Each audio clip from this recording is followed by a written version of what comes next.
Today is March the 9th, 2013. I'm Richard Litov, and I have the honor and the privilege of interviewing James Whelan about his experiences during World War II. Where were you born? St. Joseph, Kentucky, January the 4th, 1926. And where were you when you heard about the attack on Pearl Harbor? It was at a friend's house. We were playing basketball, as I recall. It was like 2 o'clock in the afternoon, something like that our time, and when we first heard about it, and everybody was obviously surprised, and it kind of broke up our basketball game. But it was, again, it was something that was far away, and we weren't all that concerned about it. You think, oh well, where's Pearl Harbor anyway? Wasn't quite sure where Pearl Harbor was at that point. And what were you doing at that time? Were you in school, or did you have a job? Just getting out. I was still in school, and when the next spring I graduated from high school, and then that's when I went into the service. I got to when I signed up, it was late in December, and we got to Indianapolis, and they said we'll have to hold you here because Great Lakes is full. We don't have room for you up there, and we stayed at the YMCA in Indianapolis for the first 10 days that I was in the service, and had some new experiences there in Indianapolis. That I was just a country boy, I'd never seen all the big buildings. Said, I think the remark was that sure would hold a lot of corn, but we got the Great Lakes, and I think it was the day before my 17th birthday. We got settled in on January the 3rd up at Great Lakes, and then that's when I went through boot camp there at Great Lakes. Now, what prompted you to enlist at such an early age? I just felt like there was that was my civic duty. War broke out, and I was an able-bodied boy, not an able-bodied man at that point. But just felt like that's something I should do. And what did your parents think about that, particularly at your young age? Well, of course, Dad was dead, but Mom didn't have any. She didn't have any objections. She said, "Well, if that's what you want to do, I'll sign." And she had to sign the papers for me, and I'll sign the papers for you. And why did you choose the Navy over the other branches? Well, actually, it was not my first choice. I wanted to get into the Air Force, but I'm partially colorblind, and I didn't pass that part of the test. So they suggested, well, why don't you go over to the Navy recruiting office, and maybe you can get by there. And I did, and was able to get into the Navy. I guess I have to admit that I was trying to avoid getting drafted into the Army. That wasn't what I was really wanted to do. So I signed up early and got accepted in the Navy. But before you enlisted, you worked at International Steel in Evansville. Yes, I did. And how did you get that job, and what did you do there? Well, they were just hiring, and I moved from my home in St. Joseph to my sister lived in Evansville, and I stayed with her for a few weeks till I found a place, a rooming house. But there was lots of places. Almost everybody was hiring, and it wasn't tough to get a job. And I'm not really sure why I picked International Steel. I think because a friend of my sister worked there. And he said, you know, they're hiring out at International, and I went out there and signed up and went right to work just within a few days. And what I did, we made bulkheads for the LST, and I was just kind of a flunky, you know.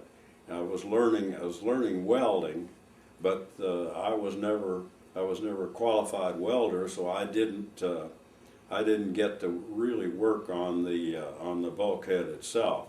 So you go along and follow up the other people, and it was a pretty mundane job. It wasn't real exciting. Did you have other jobs there at International Steel, or did you get to see what other things that they were making or producing? Well, it was that was all I did. You know, basically work for a welder. You know, I was holding stuff in place and things like that, and that's basically all I did for the. And it was roughly 6 months that I worked there. And they, but we didn't see much of anything else. They made other things at International. Their big thing was the revolving door. After the war contract, after those contracts ran out, they made revolving doors, and they still did that. But big part of their factory was converted over to this. And all you could see was just a big wall of steel, and they'd have what they did was weld on supports to keep it rigid, and then of course they went down to the ship to be installed on the ship. Well, tell me a little bit more what you did at Basic. What was that like up at Great Lakes? Well, for me, it was pretty physical. You know, you did a lot of physical activity, and the thing that I had never seen before was like 3 feet of snow in out of Great Lakes, and we would dig tunnels and actually walk through. And snow would be up 4 and 5 feet tall, and you practically at the level of my head if it was you know, if it was wind was blowing at that. But you know, you went through all of the basic training for you learned how to tie lines and how to work on the ship and different things like that. But it was just an orientation of what the Navy was going to be like. And we, you know, you come away feeling like you'd been exposed to a whole lot of things, but you weren't necessarily very good at any of them. But the next time it came up, you know, when you were on the ship, said, "Oh, yeah, we did that." So it was worthwhile, and it was a fun time. You got up early and you worked hard all day, and then you went to bed, and when you didn't have any trouble getting to sleep. So it was a little bit obviously different for me, but it was kind of a fun time. So after you finished Basic, what did you do next? Then I went to Hospital Corps School, and it was just across the way, still there at Great Lakes. And there you got very basic knowledge of anatomy and physiology, and learned a little bit about medicine, but it was a concentrated course, and somewhere between 6 and 8 weeks, as I recall. So obviously you didn't come out as an MD. You needed a little more training. But again, when you got into situations, you think, well, yeah, we talked about that at Corps School, so it was a basic thing that helped out in later years. Did they assign you to that school, or is that something you wanted and asked for? No, that was not very high on my list at the time, and we said, well, we'll go over there and we'll flunk out of the school, and so somebody, one of the first instructors that we had said, some of you have said that you're going to flunk out of core school and you'll get into something else. Well, let me put it simply for you. The only way you get out of hospital core school is your hand folded across your chest and a lily in it. And so you decided then, okay, I'm in core school now, and I guess I'll live with it. But we went through the core school, and then I was assigned to Naval Hospital in San Diego. And again, there you kind of followed the doctor around. You didn't.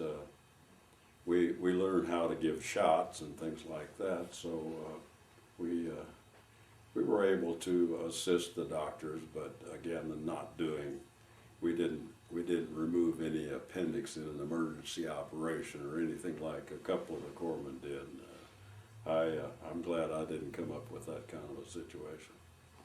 But the type of patients they had in San Diego, were these wounded from the South Pacific, or we were getting Marines in from the early operations in the South Pacific, but most of the hospital was for people who in the service that had just normal ailments that they would come in for.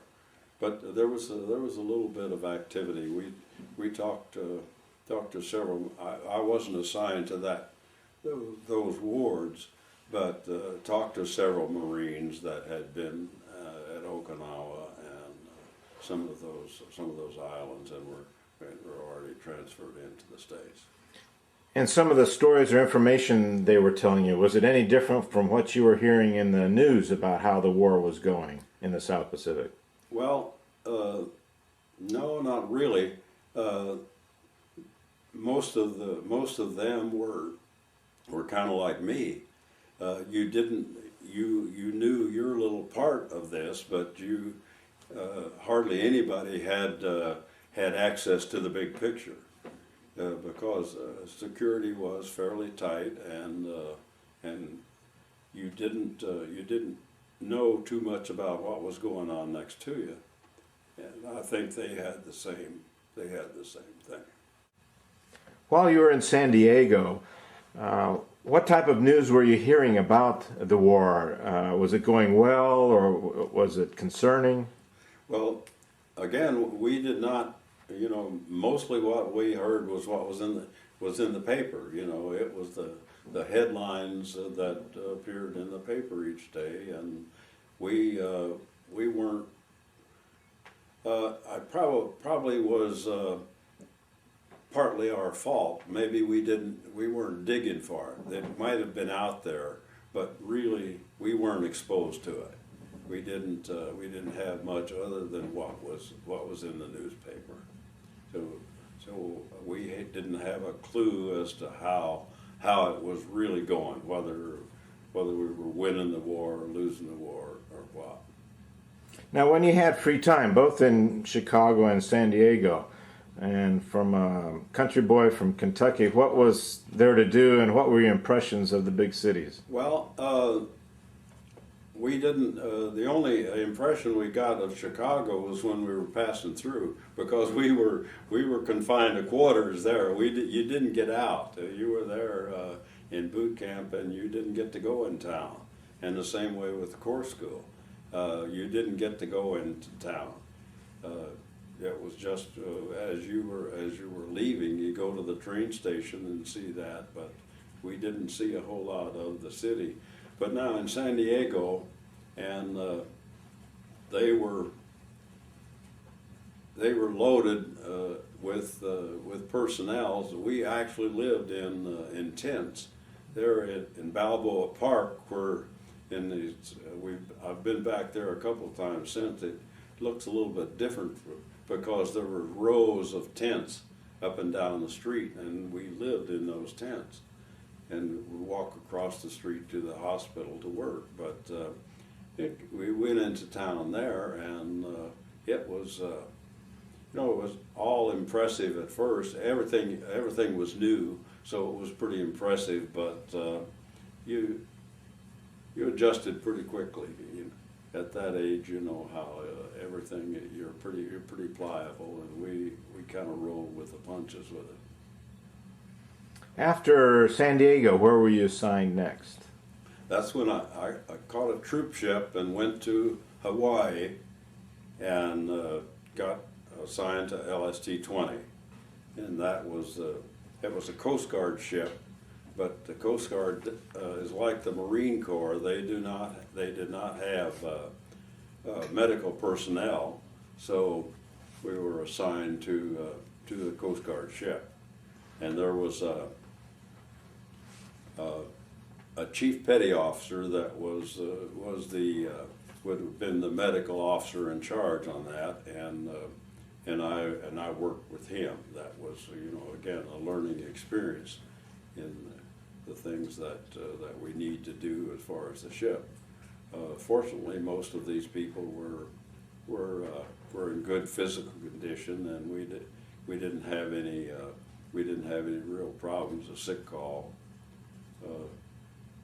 About the worst thing we did, two APCs and a light duty slip. That was the typical what we did for the guys on the ship. What was the toughest thing to learn going on board a new ship that you had not been on Learning board? to live in a space about this big, I guess was probably everything was. I guess compare it would be kind of like on an airplane. Everything was much smaller, and there wasn't a lot of room to move around.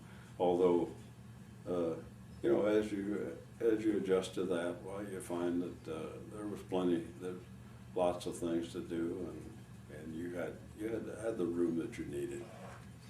What were the typical health complaints of the crew on board that you had to deal with? Oh, headache, stomach ache or something like that, and there was occasionally a guy would bang his finger or cut his hand or something, but it was just routine. You come in, and very little practice of medicine itself. Practically none. The stuff that almost anybody could do. I kind of lived by the Merck manual, and every ailment was in there, and you could look it up and see what you're supposed to do, and that's what you did for them. And it was that was kind of our Bible. But it was not anything exciting as far as special treatment or anything like that. So what were some of the ports of call that the LST-20 went on? Well, we made several. We went to Guam, Midway, Saipan, and one time we went down to Auckland, New Zealand. And that was when we crossed the international date line, and we got initiated. We became a polywog then after the initiation, and that was quite an experience. Everybody kind of stripped down to their shorts, their skivvies as we call them, and we got hosed down. You had to go climb up the ladder, and this fire hose was right on top of your head, pushing you down, and then you got paddled and you got pushed around a little bit. Nothing real exciting. The final thing, as I recall, that you had to kiss the royal fish. Well, this fish had been put out on the deck for probably 2 to 3 weeks in the sunshine. And needless to say, it was a pretty rank piece of meat. And I thought, well, what I'm going to do. I'm going to get down there and just real close to it, but I'm not going to touch it. Just about time I was to do that, guy slipped up behind me and hit me with a cattle prod, and boom, my nose went right into the fish.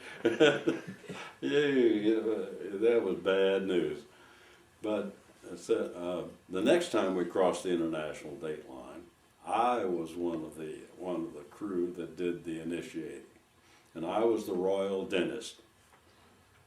I made up a concoction of Adabrin. I don't know if Adabrin was a pill that we gave for malaria, and it was the foulest tasting pill that anybody had ever tasted.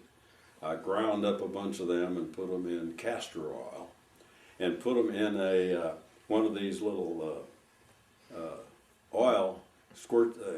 Pull the handle and squirts a thing of oil, and I'd look at it in his mouth and said, "Oh, there's a bad place back there," and put it back there and squirt it.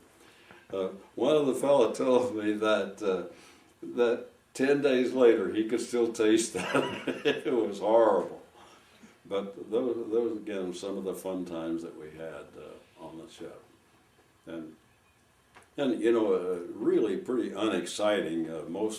You'd go to a port and you'd unload some supplies and take on some others, and I do recall one time we ran out of meat. We didn't have any meat, and they had cans of corned beef hash. And for about 10 days, we literally, that was our main meat course. We had fried corned beef hash, we had boiled corned beef hash, we had stewed corned beef hash. It took me 30 years before I could ever look corned beef hash in the face again. But then we finally come along a supply ship and got some regular meat.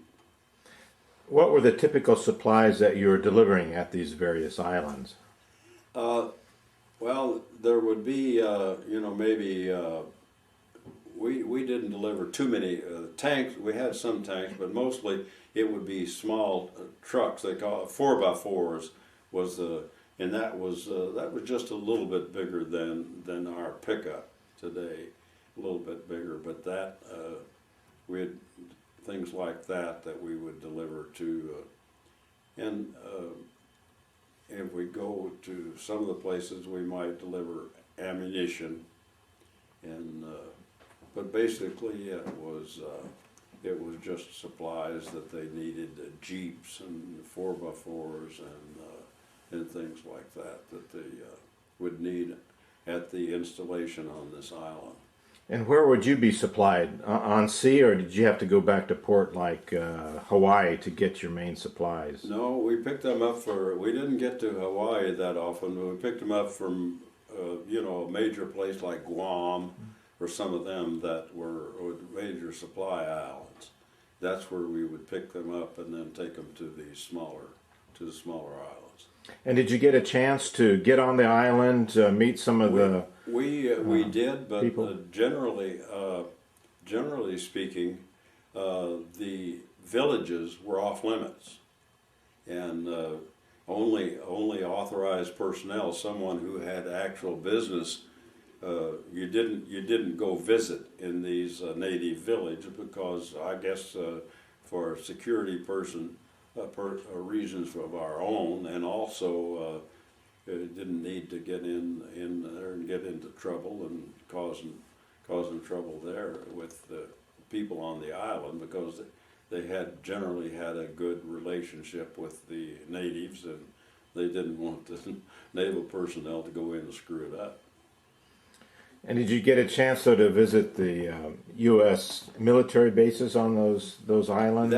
That you could generally go around to, but. Again, there wasn't much there. You see stacks of supplies, and that was it. You didn't spend much time ashore. You didn't have that much time, and you didn't spend much time there. So we didn't, other than what you could see from the ship itself. We didn't see a whole lot of the islands. Well, since those islands that you mentioned were major campaigns and battles, could you see any of the remnants of what had happened there earlier? I think probably the most we saw was on was Saipan. We were able to see some of the caves and where the Japanese were holed up, and but you know, you didn't see a whole lot.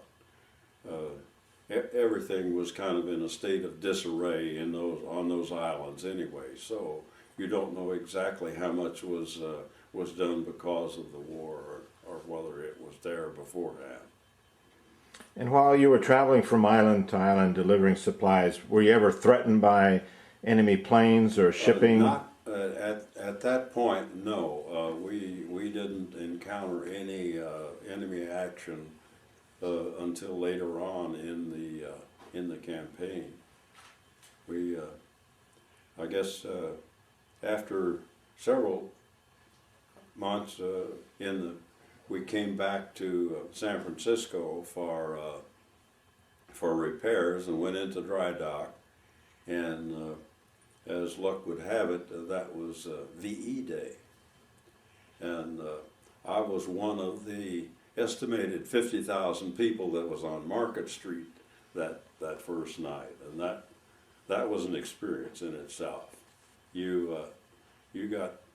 They said that all of the bars and all of the liquor stores would officially be closed 1 hour after the official declaration of VE Day, and they were. But these bars along Market Street had these security gates, and they were open. You know, had the bars there, so they were selling the booze right through the bars. They were closed, but you could walk up and hand them a $5 bill and get a pint of. I guess they cleaned out all of the old stuff that they'd been trying to sell for years, but everybody had. It seemed like everybody had a bottle in their hand, and you would go up and shake hands or hug somebody, and then exchange. Here, you have a drink of mine, and I'll have a drink of yours. And needless to say, before the evening was over, it got kind of messy.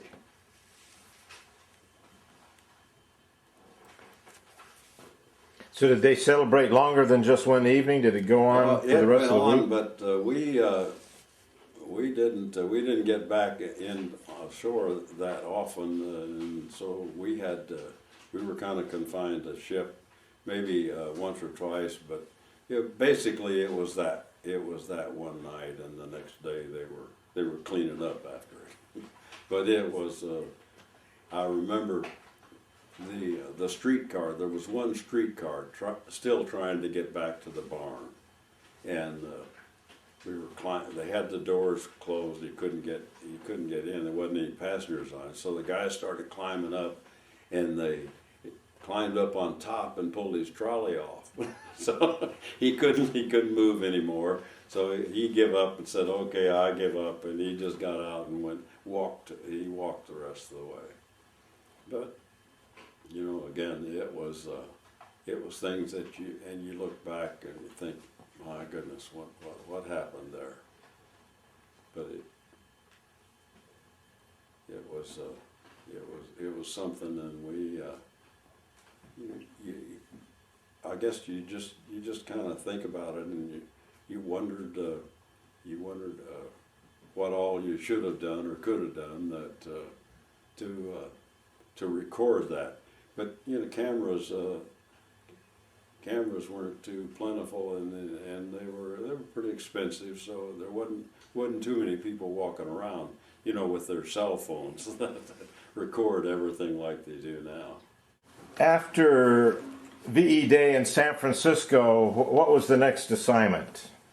Well, again, we were back out in the Pacific, going from different islands, and then we came back. This was probably a couple of months later or more. I don't remember the exact timing, but we came back into San Diego, and I got leave, and I came home for leave, and